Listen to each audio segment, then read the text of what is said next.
Alright, do you want to see how right-wing creators like this intentionally avoid original sources to spread disinformation? I'm going to let him talk for a second, and I'll be back. Vance Belter allegedly wrote a letter to the FBI claiming that Minnesota Governor Tim Walz instructed him to unalive Senator Amy Klobuchar.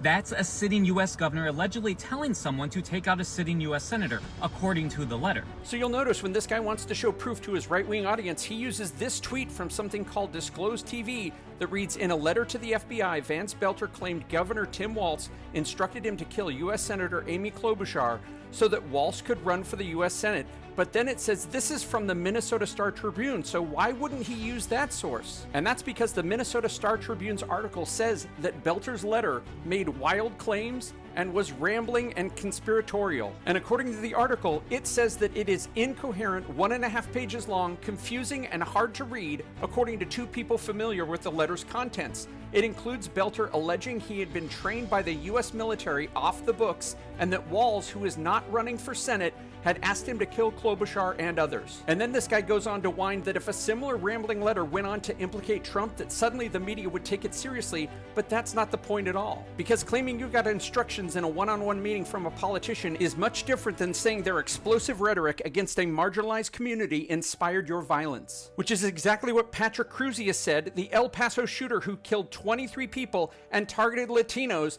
but in his sentencing he said he thought he was fulfilling Trump's wishes in that attack. And this unfortunately has a long history because just a couple of months after Donald Trump announced that he was going to run for president and called Mexicans rapists, this guy and his brother on August 19th beat a sleeping homeless man of Mexican descent with a metal pole. Stephen Leader 30 told police Donald Trump was right, all these illegals need to be deported.